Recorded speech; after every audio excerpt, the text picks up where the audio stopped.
All right, welcome back to the podcast. Hey everyone, great to be here. So Jenny, we talk a lot about technology on the show, right? Everything from, way out there, AI stuff, to space exploration, the future of transportation. Oh, we do. And sometimes my brain feels like it's trying to keep up with a rocket launch. It's a lot. Haha, I know the feeling.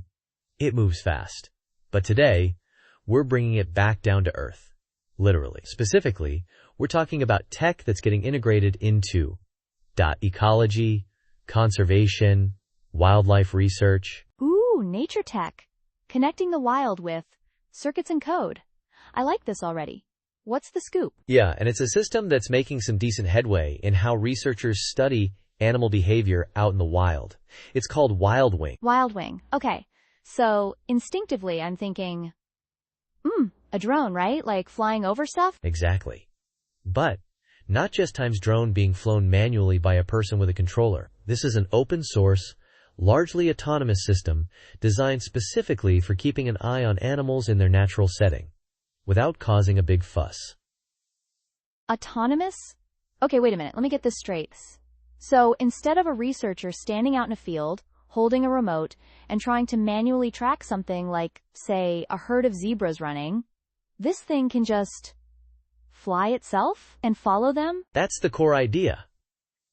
The goal is really to reduce that human presence, Manual drone operation can sometimes startle or disturb the animals more directly, and honestly, it's just hard to get consistent data when a human is trying to juggle flying complicated maneuvers, observing the animals, and recording everything at once. There's a lot going on for one person. 2-3. Right. You're relying on the pilot's skill, their attention span, the weather conditions that day. It sounds like a lot of variables that could affect the data quality. Precisely. WildWing aims to standardize that data collection process. By automating the tracking and the video recording, you get a much more consistent data set, which is pretty helpful when you're trying to study behavior over long periods or compare different groups of animals across different times. Okay, that really makes sense. Consistency is, it's just foundational for good research, isn't it? So who developed this? Where did it come from? And how did they even come up with this specific approach? It came out of Ohio State University. The lead developer on the project is Jenna Caroline. She's mentioned that the inspiration partly came from observing traditional methods, seeing the potential for automation to really make things better and more efficient. And the team is actually part of this larger National Science Foundation funded thing called the Imagomics Institute, which the name kind of says it all. They're focused on using images and AI for biological discovery. Input data for Imagomics. Cool name. So they're basically using pictures, using visual data to learn about life, about biological systems, and WildWing just fits right into that philosophy. Exactly. Collecting relevant, usable images and video is that crucial first step, and WildWing is designed to do that efficiently and reliably. Now, here's something that really stands out about this system. Okay, lay it on me. What's the headline? It's open source, meaning the designs, the software, it's all available for others to use and build upon. And wait for it. The estimated total cost for the components is around $650. $650? For an autonomous animal tracking drone system? Okay, that's genuinely quite noteworthy. Usually, these kinds of specialized, automated systems, they cost thousands, right? Like, many thousands? Oh, easily thousands. Maybe tens of thousands, depending on the complexity and the vendor. That's precisely why that low cost and that open source nature are so critically important. It makes this kind of advanced capability accessible to a much broader range of researchers, conservationists, even small nonprofits, especially those who might not have huge budgets available for equipment. 2. Gosh, yes. That can make a really significant difference, particularly for smaller organizations or researchers working in parts of the world with limited resources. It kind of democratizes this sophisticated tracking tech, doesn't it? So how does it actually work? Technically speaking, what hardware and software are they using? Good question. They built the system around a commercially available drone, specifically a Parrot Anafi. The ones that are fairly compact, reasonably quiet, and have a pretty decent camera? That quiet part is important for not scaring the animals unnecessarily. 2. Okay. Quiet drone base. Check. Then they have their custom software, which they've aptly named Software Pilot. This runs on a GPU-enabled laptop, usually kept on the ground. This software is the brain. It processes the video feed coming live from the drone in real time. Real-time processing. That's really the key to the autonomy part, isn't it? It has to be able to see the animals and make decisions on the fly. Literally. Yep, you got it. And for the seeing part, they're using computer vision. Specifically, a popular model called YOLOV 5. You might have heard of YOLO. It stands for You Only Look Once. It's a widely used system for object detection, essentially teaching a computer to spot specific things in images or video feeds really quickly. Input data. Right, like teaching a computer to spot, oh, a car in Street View or a cat in a photo. So they've trained this YOLOV 5 model specifically to spot animals, their target species? That's exactly it. The process usually starts with the drone flying a pre-programmed survey path over an area. While it's doing that, the software pilot on the laptop is constantly analyzing the live video feed using the trained YOLO model. When the YOLO model identifies the target animals, let's say the zebras, the custom software pilot takes over control from the drone's standard flight controller. It then automatically directs the drone to track those detected animals, working to keep them centered in the camera frame while continuing to record video. Okay, that's quite clever. So it goes into almost a search pattern, then finds the targets using AI vision, and then switches modes to a sort of follow and record mode? Does it handle different numbers of animals? Like just a single animal versus a whole moving herd? From the testing they've done, it seems capable of tracking both individuals and groups, like herds or pairs of animals. The system focuses on keeping whatever it's detected, whether that's one animal or several close together, within the camera's view as it moves. Okay, and where did they actually put this thing to the test? You mentioned zebras, which makes me think of wide open spaces. They did significant field testing right there in Ohio at the Wilds Conservation Park. It's a large, open habitat facility. They worked with a few different species there to see how they handled it, including zebras, giraffes, and Przewalski's horses, which are endangered. Those are some interesting choices. A mix of animal sizes and behaviors, I imagine. So how did it actually perform in these real-world tests? This is where the results are quite promising. According to their published findings, the WildWing system achieved over 87% tracking accuracy compared to trained human pilots performing the same task, and they managed to collect over 37,000 usable images of these endangered animals using WildWing. Whoa, over 87% accuracy compared to human pilots? I mean, not just 87% accurate in general, but showing it can nearly match human capability? That's a pretty solid benchmark for an automated system. Right? It suggests the system is performing on par with experienced human operators, but with that added benefit of automation, consistency, and the ability for one human to potentially oversee multiple drones or focus on analysis rather than active piloting. Jenna Klein mentioned that this automation is key to getting those consistent datasets needed for training the next generation of AI models, used for even deeper ecological analysis down the line. Input data. Plus, and this feels important, I imagine it's just less disruptive for the animals if it's flying itself quietly from a certain distance relatively consistently, rather than having a human piloting it manually, potentially with more varied movements or closer approaches needed to keep the target in frame. That ethical aspect, minimizing disturbance, is quite important in wildlife fieldwork, isn't it? 2-3. Absolutely. Minimizing disturbance is a core ethical goal in any kind of wildlife research or monitoring. They did mention that before initiating full autonomous flights, they conducted careful initial tests to make sure the specific animal species at the wilds weren't overly sensitive or stressed by the drone's presence at the planned operating altitudes. That's a crucial step.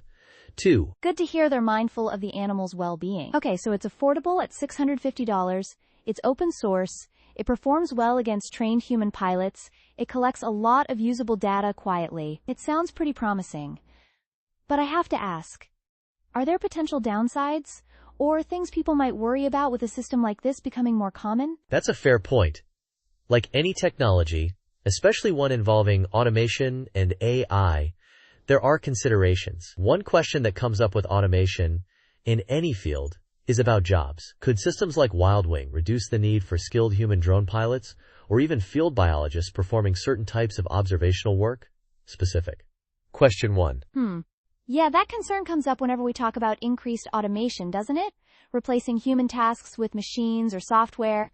So could this mean fewer jobs for people who fly drones for research or who do the manual tracking? It's a possibility that requires thought. While these tools increase efficiency and standardize data, the transition could potentially shift the job market within conservation and ecology. It might require retraining or focusing human expertise on other areas, like data analysis, system maintenance, or research design, rather than the routine data collection itself. It highlights that balancing innovation with the human element is something we need to consider. Counter-argument. Specific question 1. That makes sense. It's less about making people obsolete and more about how roles might evolve. Okay, what about the animals themselves? We talked about minimizing disturbance, but could using automated drones widely have unintended negative consequences over time? That's another important ethical consideration. Even quiet drones, if used frequently or in sensitive parts of a habitat, still pose sometimes level of potential disturbance. There's a concern that repeated, automated flights could habituate animals to the drone's presence, maybe making them less reactive to it, but could also potentially cause chronic stress or subtle long-term changes in their behavior patterns if it's a constant presence in their environment. We need more research on the long-term behavioral impact of frequent drone monitoring. Specific. Question 2. Right.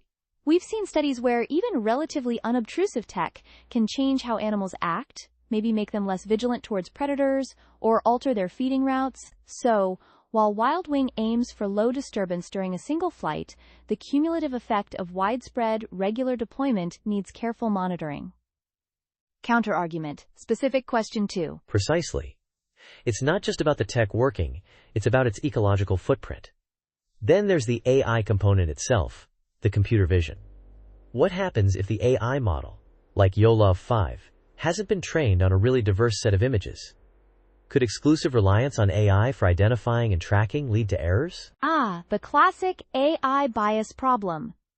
If it's only seen pictures of zebras under clear skies, maybe it struggles with a rhino in thick brush, or misidentifies a less common species, or misses subtle behavioral cues researchers rely on? Exactly. AI models are only as good as the data they're trained on. If the data set lacks diversity, different species, different lighting conditions, different environments, different angles, various behaviors, the system could fail to detect animals accurately, misclassify them, or miss important nuances that a human observer might pick up. It really highlights the continued need for human expertise to validate the AI's findings and to keep improving those training datasets. Specific question 3. Counterargument. Specific question 3. Okay, so human experts are still vital for training the AI, interpreting the data, and validating the system's performance, especially when it encounters novel situations. It's more of a partnership between the tech and the human, rather than a replacement. That seems to be the most realistic and responsible approach right now. Using the AI for the tedious, high-volume tasks like initial detection and consistent tracking, and freeing up human researchers for the more complex interpretation, planning, and validation. It's really about augmenting human capability, not replacing it wholesale. So looking ahead, what's next for WildWing? Right. Given it's open source and designed to be accessible, where do they hope it goes? Well, because it's times open source, the plans include integrating the data collected by the system with other types of long-term ecological datasets. The more diverse data you have, the better picture you get. And they definitely want to deploy it in new and potentially more challenging environments to see how it handles different terrain and habitats, testing its limits. Input data. Like taking it out of the relatively open park environment to, denser forests? Or maybe mountainous regions? That could really test its navigation and the AI's ability to spot animals with more cover. Yep, exactly. And that open source aspect also swings the door wide open for collaboration. Other research institutions, conservation groups, even universities working with students. They can take the existing design, adapt it for their specific needs, improve the software, add new features. You could potentially see citizen science groups picking this kind of low-cost system up for local wildlife monitoring projects. 3. Oh, wow. That's a nice pathway for it. It truly democratizes access to this kind of sophisticated monitoring tool. Instead of needing a specialized, expensive setup costing thousands, someone with a bit of technical know-how and a modest budget could potentially replicate the system and use it for their own research or conservation efforts. That could be a significant boost for small-scale initiatives. Pretty much. It lowers the barrier to entry for high-quality data collection. Of course, like any system, it probably has practical limits we haven't fully explored yet. And battery life on drones is always a factor for extended missions, particularly in remote areas. And you mentioned different environments. Navigating truly dense forests or tracking animals under heavy canopy cover might require further development or integration with other sensor types. 2. Sure, no single tool is a magic bullet for every single situation in ecology. Nature's too complex for that. But for many common scenarios, surveying populations, tracking movements in open or semi-open habitats, collecting consistent observational data, this feels like a really practical and accessible solution. It takes a piece of traditionally labor-intensive, potentially variable research, consistent animal tracking, and automates it reliably at a cost that many can afford. Yeah, it feels like a solid, practical step toward making high-quality ecological data collection more efficient, less intrusive, and, importantly, more accessible. That $650 price tag, combined with the open-source nature, it's a smart, community-oriented approach to conservation tech. 5. Definitely a smart approach. It makes you wonder what other areas of ecological research or environmental monitoring could benefit from similar open-source, low-cost autonomous tools. You could imagine systems for monitoring water quality or plant growth patterns or tracking invasive species. Right, the potential is certainly there. It's exciting to see researchers build these tools and then essentially give them away for others to use and improve. It accelerates discovery.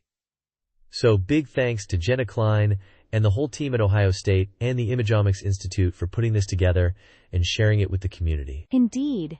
It's research that seems genuinely aimed at helping the science move forward and get into more hands. And thanks to our listeners for joining us for this look at WildWing. We touched on some interesting points about tech, ethics, and jobs.